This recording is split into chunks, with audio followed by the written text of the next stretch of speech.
Constitution, ठीक है, संविधान। हम लोगों को पढ़ना आज इलेक्शन कमीशन।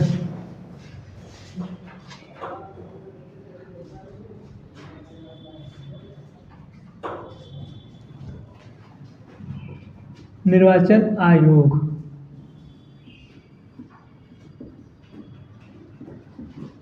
इलेक्शन कमीशन,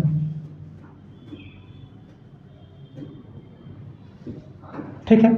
हमारे यहाँ जो चुनाव करवाती है संस्था, ठीक है, जैसे आपकी भर्ती के लिए एसएससी के लिए, एसएससी एक संस्था है, उस संस्था के तहत वो आपको आर्मी सीआरपीएफ में ले जाएगी, बीएसएफ में ले जाएगी, एसएसबी में ले जाएगी, इस सब में ले जाती है, ठीक है। उसके तहत आपको वो कहीं ना कहीं गार्ड के रूप में ले जाएगी, जहाँ भी उसको नियुक्त करने का मिलेगा। उसी तरह ये निर्वाचन आयोग एक संस्था है, ये नियम तैयार करती है कि हमारे यहाँ चुनाव कैसे होगा, ठीक है। स्वतंत्र एवं निष्पक्ष चुनाव कराने के लिए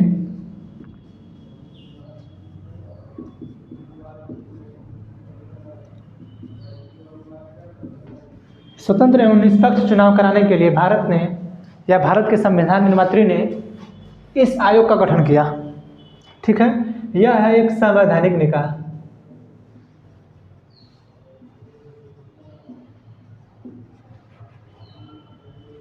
ठीक है, संवैधानिक है, ठीक। एक होता है, आज इसका अंतर समझिए, संवैधानिक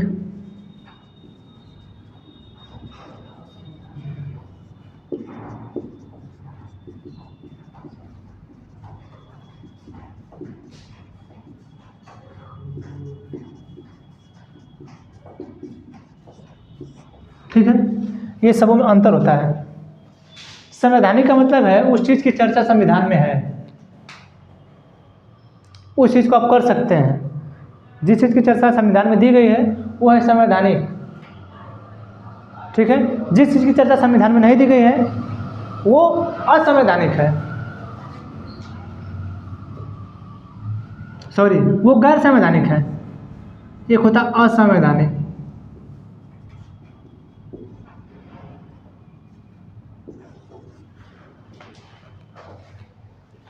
ठीक है। असंवैधानिक, संवैधानिक, गैर संवैधानिक, वैधानिक, ठीक है। जो संवैधानिक है जिसकी चर्चा पूरे संविधान में दी गई हो, ठीक है, वो जो है संवैधानिक होगा, ठीक। जो काम आप कर सकते हैं वो संवैधानिक होगा, ठीक। कुछ काम ऐसे होते हैं जिसकी वजह से दारू पीना, ठीक है, दारू पीना, उसकी चर्चा संविधान में नहीं है, ठीक है। सिर्फ ये बनाया गया कि आप उस पर नियम बना सकते हैं, ठीक है। अगर किसी राज्य को रोकना तो रोक दे, लेकिन उसके बारे में विस्तार से किसी की चर्चा नहीं है, ठीक है। तो जब दारू पीना संविधान में चर्चा नहीं है, यानी वो असंवैधानिक है, ठीक है। जिसकी चर्चा संविधान में नहीं है वो असंवैधानिक है, जिसकी चर्चा संविधान में है वो संवैधानिक है, ठीक है। जिसकी चर्चा संविधान में नहीं है असंवैधानिक, जिसकी चर्चा है संवैधानिक, जो संविधान से परे हो, ठीक है, यानी जिसको मना हो कि करना ही नहीं है। जैसे आप किसी की हत्या नहीं कर सकते हैं, किसी का मर्डर नहीं कर सकते हैं, वो है गैर संवैधानिक। अब नए लोग कहते हैं कि गैर संवैधानिक काम मत करिए आप। असंवैधानिक और गैर संवैधानिक में आपको अंतर नहीं समझ आ रहा होगा, नहीं समझ आ रहा है ना आपको? ये दोनों असंवैधानिक और गैर संवैधानिक एक ही लग रहा होगा, लेकिन दोनों में बहुत अंतर है, ठीक है। दोनों में बहुत अंतर है। इसको तो बिल्कुल मना ही कर देता है। जैसे दारू पीने के लिए सरकार मना नहीं करती है, लेकिन आपके लिए एक प्रकार से असंवैधानिक है कि नहीं, पी रहे हैं आप, तो उसकी चर्चा सरकार अगर मना की रहती तो दारू बनता है क्यों? यानी सरकार मना की है कि हम परमाणु बम किसी भी प्राइवेट कंपनी को नहीं देंगे बनाने के लिए। अगर कोई कंपनी बना रही है तो गैर संवैधानिक काम कर रही है, ठीक है। लेकिन जिस दारू को बनाने के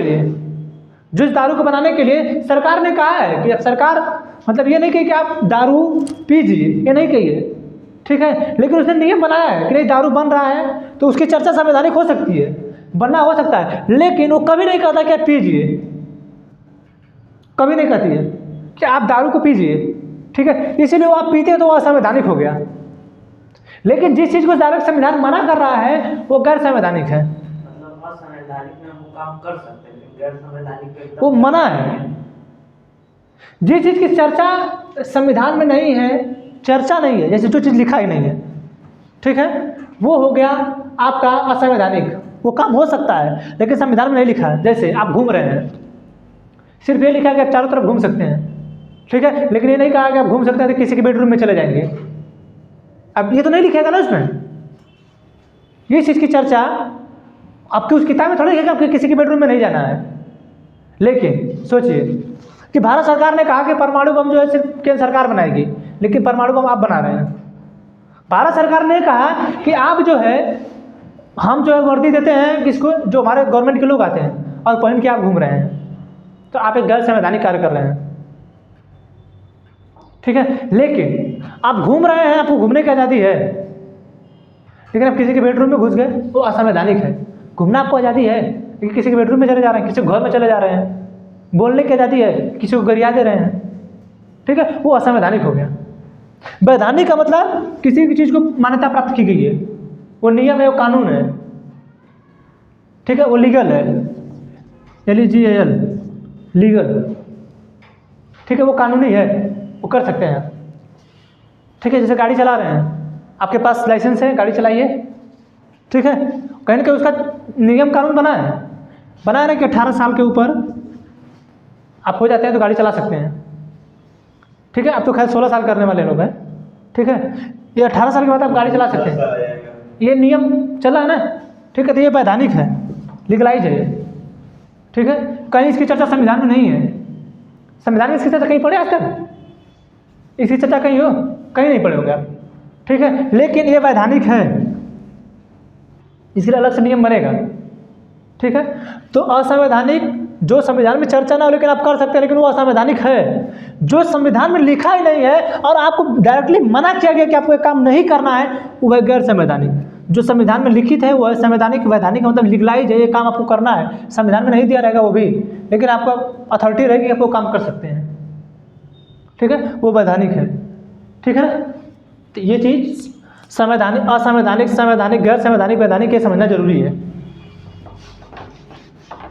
तो ये जो निर्वाचन आयोग है ये है एक संवैधानिक निकाय। तो कभी कभी पूछता है परीक्षा में, वो पूछता है क्या निर्वाचन आयोग एक संवैधानिक संस्था है,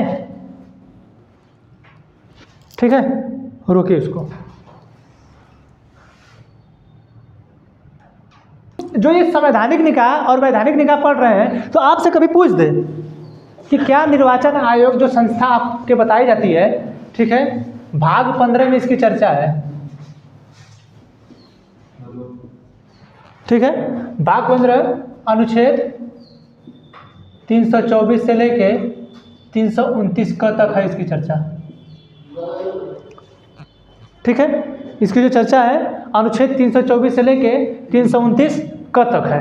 भाग 15 इसका नाम है निर्वाचन आयोग, ठीक है। अब आप पढ़ रहे हैं कि निर्वाचन आयोग, ठीक है, लेकिन आपके दिमाग में ये होना चाहिए कि आप SSC के स्टूडेंट शायद न हैं, तो आपके दिमाग में होना चाहिए, एक चीज़ आना चाहिए कि ये जो विचार आया चुनाव का, ये कैसे किसी का निर्धारण कर सकता है कि ये जो व्यक्ति है यही व्यक्ति हमारा नेता होगा। सोचिए, जो ये क्या कराती है निर्वाचन आयोग, स्वतंत्र निष्पक्ष चुनाव कराती है। बैठने चाहता है?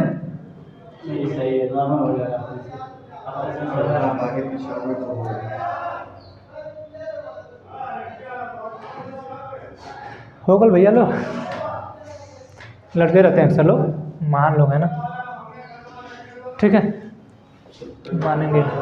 हाँ ₹70 खर्चा हो गया। किस चीज़ के लिए? उस लोग का सुबह सुबह हुई बंद कर इसको। आवाज नहीं आ रही। बाप रे बाप, बंद करिए इसको, मुझे ₹70 बंद करिए। इतना गाली देना मतलब कि अजीब है। हाई देख रहे हैं निर्वाचन पढ़ा है, यहाँ निर्वाचन पढ़ा रहे हैं ठीक है, यहाँ पे हम निर्वाचन पढ़ा रहे हैं, वो गरिया रहे हैं जरूरी है इसमें। नेता जैसा भी सुनना है, ठीक है। तो हम ये बता रहे थे कि ये जो चुनाव कराने की बात आ रही है, ठीक है, इस चुनाव में होता है मतदान,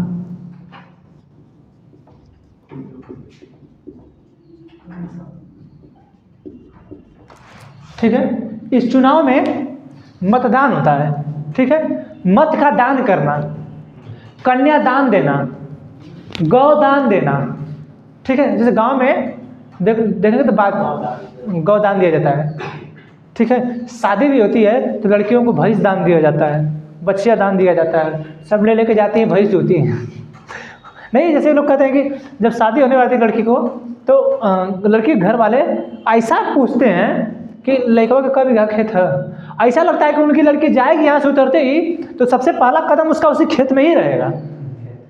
ये नहीं पूछते कि वो लड़का क्या कर रहा है। लेकिन कुछ हम कई लोगों से हम इस बात को सुने तो उन लोगों ने कहा कि अगर मान के चलिए कि लड़का कभी कुछ नहीं कर पाया, ठीक है, किसी परिस्थिति में कुछ हो गया तो वो लड़की जो है उस खेती से अपना काम चला लेगी, ज़िंदगी जी जाएगी, ठीक है, ठीक है। भैंस इसलिए दिए हैं दूध रोटी जिंदगी बिता लेगी खा के, मतलब एक ऐसा सिस्टम बना के दिया गया प्रथा।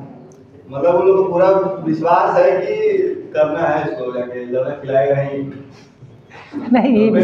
ये सब नहीं, एक प्रथा हम लोगों की है, उस प्रथा का हम लोग पालन करते हैं, ठीक है। तो ये जो निर्वाचन आयोग है, जब निर्वाचन आयोग चुनाव कराता है तो इस चुनाव में हमसे मत दिलवाता है, हमसे वोटिंग करवाता है कि आप वोटिंग करिए और अपना नेता चुनिए, ठीक है। लेकिन यहीं पे चाइना है, वो किसी से वोट नहीं लेता है।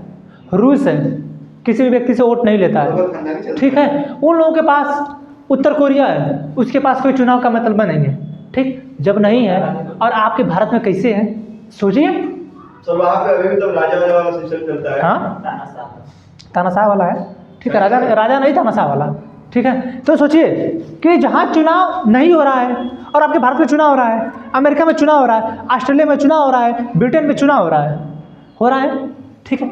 ये प्रक्रिया जो आई है ये क्या सोच के लाई गई होगी, ठीक है। और ये जो मतदान चुनाव हो रहा है ये कहीं ना कहीं लोकतंत्र में होता है, ठीक है। अब लोकतंत्र का मतलब होता है, लोक में होता है जनता, तंत्र में शासन, ठीक है। अब जो चुनाव हो रहा है किसी न किसी लोकतंत्र में होगा, ठीक है। अब जनता जहाँ पे शासन कर रही है, ठीक है, लोकतंत्र वही है जहाँ पे जनता के लिए जनता द्वारा शासन हो, ठीक है। लोकतंत्र क्या है? जहाँ पे जनता के लिए जनता के द्वारा शासन हो वह लोकतंत्र है, ठीक है। अब वहाँ पे ये जो चुनाव की प्रक्रिया अपनाई गई कि नहीं यहाँ पे चुनाव होना चाहिए, तो कोई ना कोई आदमी तो सोचा होगा आखिरकार हम हैं जो, हम ऐसे व्यक्ति को क्यों चुने जो हमारे ऊपर शासन करे। जिस व्यक्ति को आप चुन के सांसद, विधायक, प्रधानमंत्री, मुख्यमंत्री जो बना रहे हैं वो आपके ऊपर रूलिंग कर रहे हैं कि नहीं, यानी जो एक राजा पहले रहता था उसी का जैसा काम कर रहे हैं। मतलब एक वही तरीका है ना, हमारे यहाँ जो मंत्रालय का सिस्टम बनाया गया एक राजा का आधार ही बनाया गया कि एक राजा है, राष्ट्रपति हमारे राजा ही हैं। राजा का सुने होंगे आप लोग, उनके मंत्री होते थे, महामंत्री, छोटे मंत्री, बड़े मंत्री, फलाने मंत्री, ढिकाने मंत्री, ये सब मंत्री राजाओं को होते थे ना, होते थे कि नहीं। यानी हमने जो चुनाव को, मतदान को अपनाने का सिस्टम अपनाया कहीं ना कहीं पिछले राजाओं से अपनाया, ठीक है। लेकिन हमने तो फिर उसी को ला दिया ना कि किसी एक व्यक्ति को मेन बना दिया। देश के जो मेन मालिक हमारे प्रधानमंत्री हैं, यानी जो नियम बिल कानून पारित कराते हैं वो हमारे ऊपर लागू होता है। तो ये काम एक तो राजा भी करता था, ये काम एक राजा भी तो करता था। वो कह देता था कि हम 1 बीघा में 2000 रुपये लगाना एक खेती में, 1000 जो बोल दिया वो राजा जो था कि इस बार जो खेती हो रही है इस खेती में हम आपसे 1 बीघे में कम से कम 2000 रुपये लगान लेंगे, उसने ऐलान कर दिया। ठीक है, अब इस समय की जो वर्तमान सरकार है उसने ऐलान कर दिया कि अगर एक ड्राइवर, गृह मंत्रालय बनाई थी नियम, एक अगर ड्राइवर ट्रक से किसी भी गाड़ी की किसी भी गाड़ी से धक्का लगता है ट्रक में, ठीक है, ट्रक से जो व्यक्ति मारा है, जो ड्राइवर मारा है, 7 लाख रुपया देगा प्लस 10 साल का जुर्माना होगा। सरकार ने नियम बनाया। ठीक है, उस समय यही नियम था कि राजा के नियम को पालन नहीं किया जाता था, यही नियम अब बना के कल उसको रद्द कराया गया। अभी ट्रक ड्राइवर से धरना बैठे थे, एकदम सिर्फ वही कॉन्सेप्ट है, बस याद करते चलिए, बैठाते चलिए, सोचते चलिए कि कैसे होता है। अब हमने चुन के भेजा था उनको, ठीक है, कि आप जो है हमारे लिए नियम और कानून बनाएंगे। ठीक है, आखिरकार ये जो प्रक्रिया आई है कि हम इस व्यक्ति को चुन के वहाँ भेज रहे हैं, वो प्रक्रिया कैसे आई है? जबकि हमारे भारत में जिस पंडित जवाहरलाल नेहरू कितना गलत ठहराते हैं लोग, लॉर्ड माउंटबेटन उस समय बोला था उनसे कि आपके यहाँ इस 14 से 15 करोड़ की आबादी में 1 करोड़ 1.5 करोड़ लोग पढ़े लिखे हैं, 1 से 1.5 करोड़ पढ़े लिखे कोई औकात नहीं है, बाकी सब लोग अनपढ़ हैं, आप जो कहेंगे वही सुनेंगे। ठीक है, लॉर्ड माउंटबेटन ने कहा कि एक काम करिए कि आप जो है यहाँ का राजशाही सिस्टम बना लीजिए। ठीक है, राजशाही शासन बना लीजिए जिससे चुनाव आपको कराना ना पड़े, आपके पास पैसा नहीं है, आपके पास अधिकारी नहीं है, ये सब मत कराइए। पंडित जवाहरलाल नेहरू चाहते तो ये सिस्टम भी लागू कर सकते थे। जितना लोग आज पंडित जवाहरलाल नेहरू गलत कह देते हैं ना, ठीक है, वो पंडित नेहरू के बारे में पढ़े जाके लोग, ये तो हमको और आपको भटकाने के लिए व्हाट्सएप यूनिवर्सिटी के ज्ञान से आप कुछ भी ले लीजिए, वो अलग मामला है। व्हाट्सएप यूनिवर्सिटी, ठीक है, जो व्हाट्सएप यूनिवर्सिटी है आप उससे ज्ञान कुछ भी ले लीजिए, वो अलग मैटर है। लेकिन नेहरू जी के जब आप बारे में पढ़ेंगे, इतना बड़ा visionary, IIT 1950, Camon, IIT, AIIMS, इतना बड़ा बड़ा अस्पताल, उतना बड़ा, वो भी कब 1947 से 4 साल बाद वो व्यक्ति इतना बड़ा विजन देखा, और आप लोग उस व्यक्ति को इतना बड़ा गलत बता देते हैं। वो चाहता तो लॉर्ड माउंटबेटन के कहे आधारों पे वो चाहता तो राजशाही शासन अपना लेता, और उस समय हमारे देश में इतना जो आज विरोध हो रहा उतना विरोध भी नहीं होता था। यही पंडित जवाहरलाल नेहरू विरोध करते थे, यही सरदार वल्लभ भाई पटेल विरोध करते थे। 1950 में सरदार वल्लभ भाई पटेल की मृत्यु हो चुकी थी। कौन उनके आगे प्रधानमंत्री बनने वाला था? कोई था? कोई नहीं था। चाहते तो लॉर्ड माउंटबेटन के कहे आधारों पे पंडित जवाहरलाल नेहरू तानाशाही वाला शासन अपना सकते थे, लेकिन उन्होंने ये नहीं चुना। उन्होंने वसुधैव कुटुंबकम का आधार चुना। उन्होंने ये कहा कि हम अपने देश में लोकतंत्र लाएंगे, और वो लोकतंत्र किस आधार पे होगा? जहाँ पे जनता हमको चुन के भेजेगी। हम देख रहे हैं दूसरों में कि जनता हमें बनाएगी। हम नहीं चाहते हैं कि हम डायरेक्ट जनता पर शासन करें, हम नहीं चाहते हैं कि डायरेक्ट जनता को परेशान करें। जनता हमें अपने अच्छे रूप से चुने, अपने मन से चुने, और देखे कि हम इनको चुन के भेज रहे हैं और हमारे ये नियम और कानून बनाएं, वो इस आधार को अपनाएं। और आप लोग कह दे रहे हैं कि पंडित जवाहरलाल नेहरू ऐसे थे वैसे थे, अरे उनके बारे में जाके पढ़िए। अगर वही पंडित जवाहरलाल नेहरू राजशाही का शासन अपना लिए होते तो क्या आप यही प्रधानमंत्री का चुनाव लड़ते रहते? कभी ना लड़ते रहते, क्योंकि उसी व्यक्ति के हाथ में था सब ना उस समय। पंडित जवाहरलाल नेहरू की पत्नी का नाम जानते हैं आप लोग? कमला नेहरू। टीबी हो गया, ट्यूबरकुलोसिस। इंदिरा गांधी जो उनकी पत्नी कमला नेहरू थी, देश के इकोनॉमी इतनी बुरी थी, देश में इतनी विभत्स सब चीज़ें चल रही थी, उस व्यक्ति ने महिला को अपने लेके नहीं गया दवा कराने के लिए, इंदिरा गांधी को भेजा कि मम्मी को लेके जाओ दवा कराने के लिए तुम। उस समय हमारे देश में जो टीबी नहीं होता है, क्षय रोग होता है, ठीक है, उससे मतलब आपकी पूरी जिंदगी, मुंशी प्रेमचंद क्षय रोग से मरे, जिनका पांडेपुर चौराहे पर लगा ना मुंशी प्रेमचंद, गवर्नर गोदाम, जिनकी वो क्षय रोग से मरे थे, ठीक है। तो वो उनको टीबी हो गया। कमला नेहरू की पत्नी का नाम है। आज तक कभी भी पंडित जवाहरलाल नेहरू की पत्नी का नाम आप लोग सुने नहीं होंगे, इतना शॉर्ट वीडियो देखते होंगे, कभी नहीं सुने होंगे, लेकिन इनकी पत्नी का नाम सुने होंगे, कितनी बार सुने होंगे। आज तक पंडित जवाहरलाल नेहरू की पत्नी का चर्चा कभी नहीं आया होगा, लेकिन इनकी पत्नी का चर्चा हर समय आता है, ठीक है।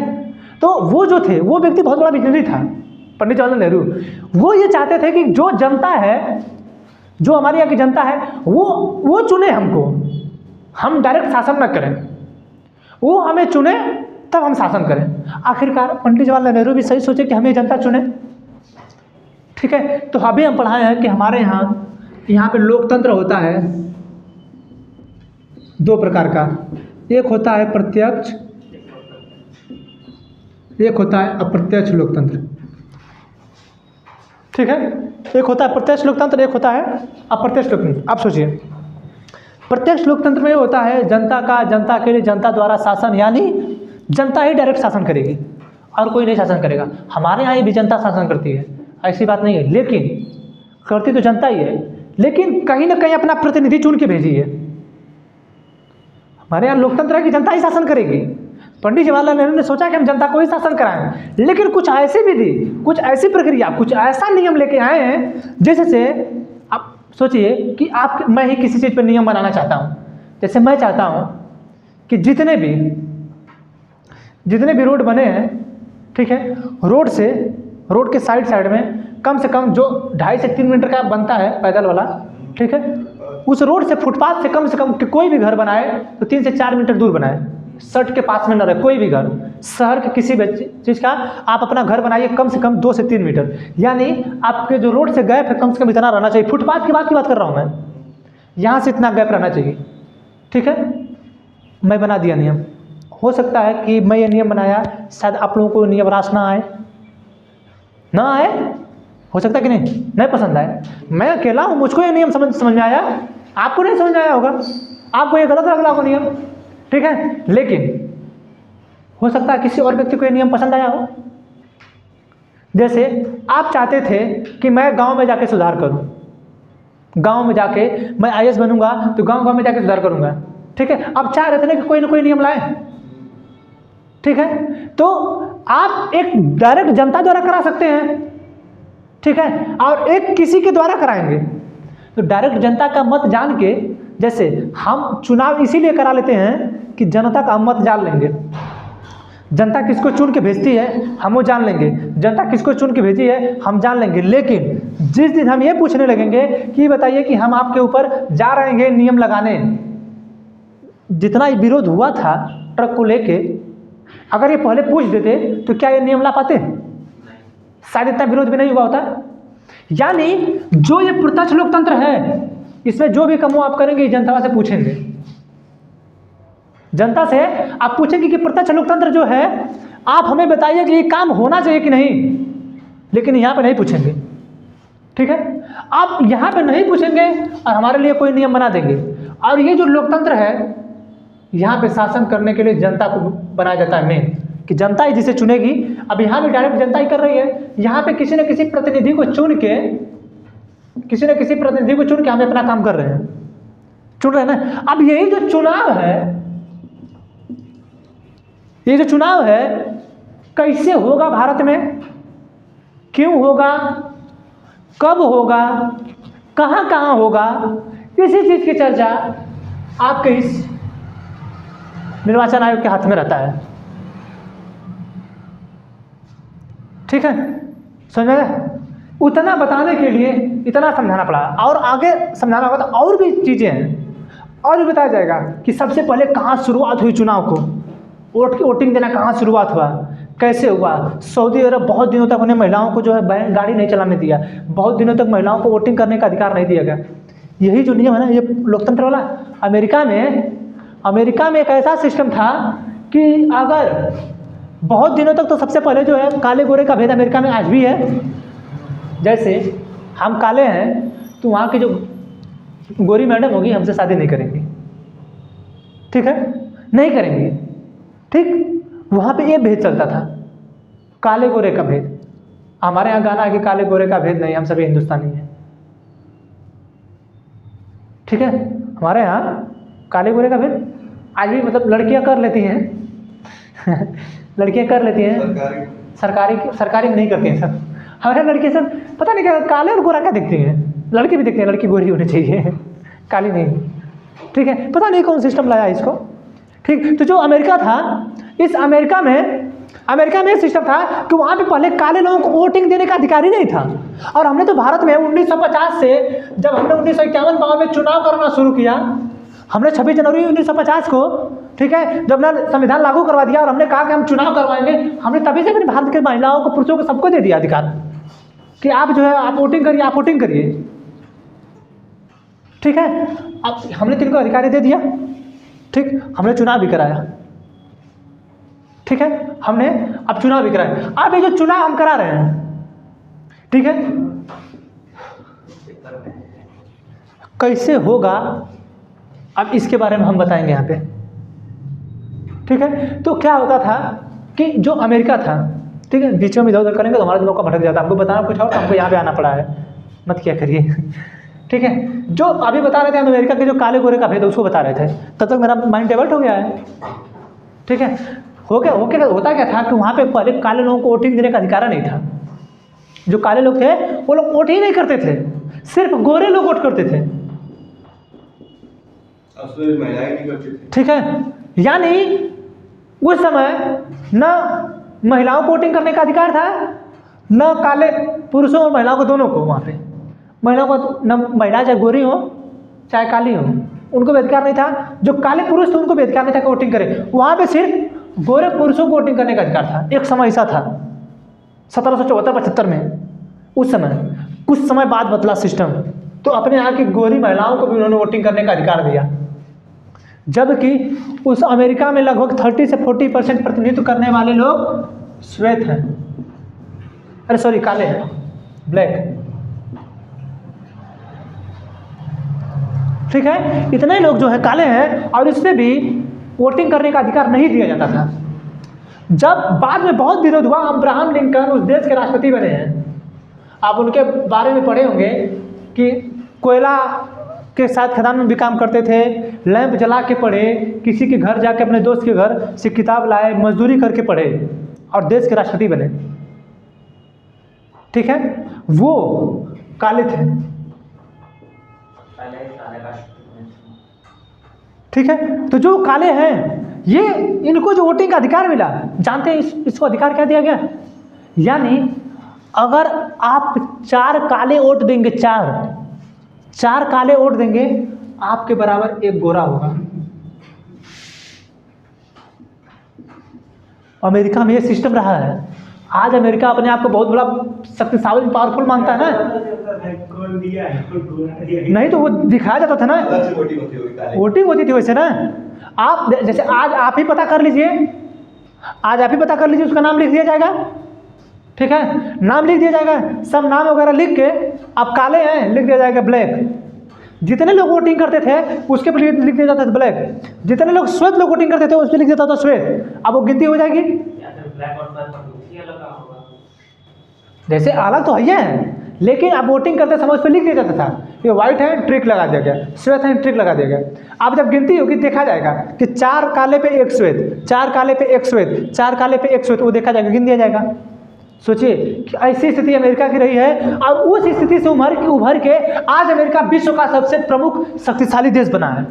उस परिस्थितियों से उभर के, उसका लोकतंत्र 250 साल पुराना है, लगभग 250 साल उसका लोकतंत्र पुराना है। हम तो अभी 75 साल के हुए हैं, हमारा लोकतंत्र 75 साल का हुआ है, तो अभी हमारे लोकतंत्र में सुधरने में टाइम लगेगी, ठीक है। ऐसे ऐसे तो चुनाव हुए हैं लोगों देशों में, ठीक। वही सब प्रक्रिया देख के हम लोगों ने भी अपनाया कि क्यों ना हम इस तरीके से चुने। लेकिन एक बात हमको ये नहीं समझ में आती है, जिस नेताओं को हम चुन के भेजते हैं, ये सब जब कभी भी चुनाव होता है, आगे फिर बढ़ाया जाएगा, जब कभी भी चुनाव होता है तो ये सब आते हैं तो भाषण देंगे कि हम इस मंच से ऐलान करते हैं कि आने वाले चुनाव में जब हम चुनाव जीतेंगे और इस देश के बनेंगे, उसके बीच में खाली स्थान बनेंगे, क्या बनेंगे नहीं पता है, बनेंगे आपको जो है कम से कम 1 फॉर्च्यूनर गाड़ी उपलब्ध कराएंगे सबको, 1 फॉर्च्यूनर, ऐसा एकदम ऐसा सुना रहे हैं। और जो है जैसे हेमा मालिनी कभी आ गई, हेमा मालिनी क्या कहेंगे जानते हैं? हेमा मालिनी कहेंगी कि हम जो है आप सभी लोगों के घर घर आके गेहूँ काटेंगे, मैं हेलीकॉप्टर से उतरूंगी सबका गेहूँ काटूंगी, मैं हेलीकॉप्टर से उतरूंगी सबका गेहूँ काटूंगी, आएंगी मंच पे बोल के जाएंगी, ठीक है, ऐसा ही सब बोलते हैं जब, तो हम भी कभी सोचते हैं कि हमारी जनता भाई पागल काहे रहती है, ये जनता पागलपन काहे दिखाती है, ये जनता काहे नहीं पूछती है कि जिस दिन तुम वोटवा मांगने आए थे, हमारा गेहूं काटने आए थे, वो चाहे राहुल गांधी हो, चाहे हेमा मालिनी हो, चाहे अखिलेश यादव, कोई भी हो, आते हैं आप लोग 50 गाड़ी से, और एक व्यक्ति से मिलने के लिए आप लोगों के पास समय नहीं रहता है। अब इतने बड़े आदमी बन गए, विधानसभा और संसद में बैठते हैं आप लोग 10 दिन, उसके बाद क्या करते हैं जी, घोटाला, उसके बाद घोटाला करते हैं आप लोग। यानी जिसे हमने चुन के भेजा, हमसे उसने वादा करके गया कि हम सबको फॉर्च्यूनर देंगे, कोई वादा करके गया हम सबका गेहूं काटेंगे, कोई वादा करके हम सबका धान काटेंगे, कोई वादा करके गया कि हम आपको हेलीकॉप्टर नहीं उड़ाएंगे रोज, ठीक है। तो आप इतने वादे करके जा रहे थे, ये जनता मूर्खता क्यों दिखाती है, ये पूछती काहे नहीं है, सिनेमा पर चढ़ के पूछे कि ये के तुम गए थे, ये काहे नहीं कर रहे हो, तो कोई आके कह देगा कि ये सब जुमला था,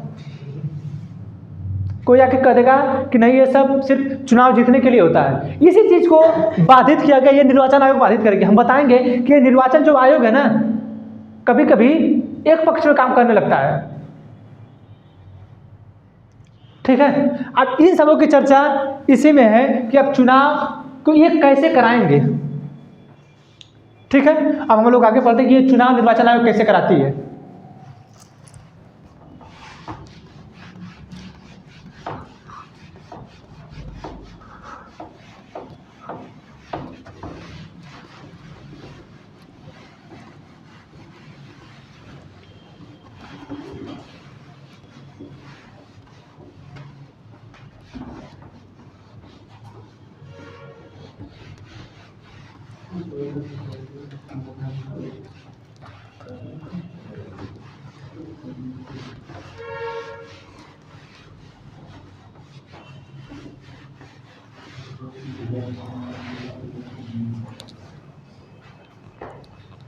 ठीक है।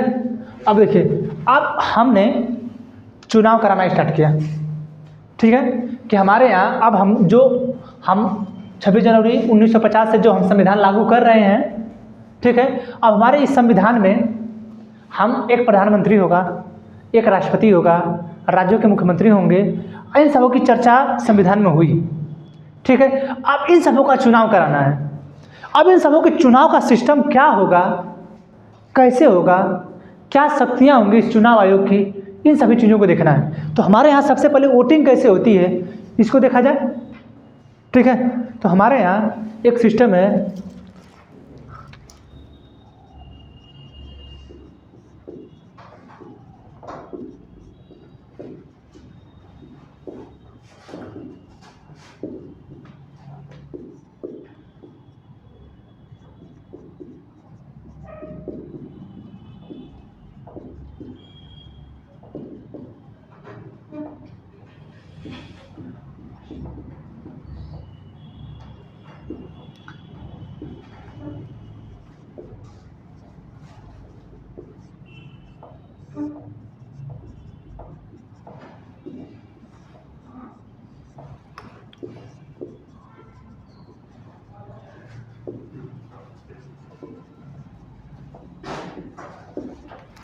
ठीक है। हम लोग जो वोटिंग कराते हैं, ठीक। अब हमारे यहाँ की जो ये निर्वाचन आयोग है, ये जब वोटिंग कराना शुरू करती है तो हमारे यहाँ चुनाव होता है। किस किस चीज़ का? हमारे यहाँ राष्ट्रपति का चुनाव होता है, ठीक। हमारे यहाँ राज्यसभा उपराष्ट्रपति का चुनाव होता है,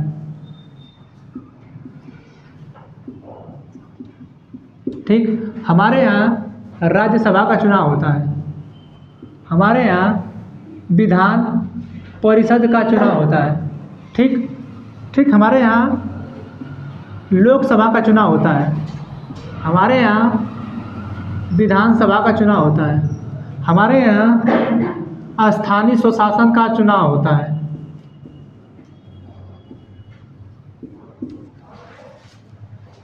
ठीक है। राष्ट्रपति का चुनाव होता है, पढ़ाए आप लोगों को। उपराष्ट्रपति का चुनाव होता है, पढ़ाए हैं। राज्यसभा का चुनाव होता है, पढ़ाए हैं। विधान परिषद का चुनाव होता है, पढ़ाए हैं। लोकसभा का चुनाव होता पढ़ाए हैं, विधानसभा का चुनाव होता पढ़ाए हैं, स्थानीय स्वशासन का चुनाव होता पढ़ाए हैं, कुछ भी नहीं छोड़े हैं। ठीक, आप देखिए अब इसका चुनाव कैसे कैसे होता है। ठीक है, जो स्थानीय स्वशासन है इसका चुनाव कराती है राज्य निर्वाचन आयोग।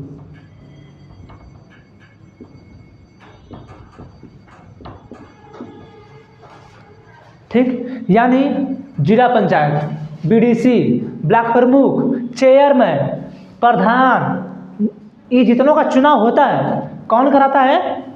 राज्य निर्वाचन आयोग।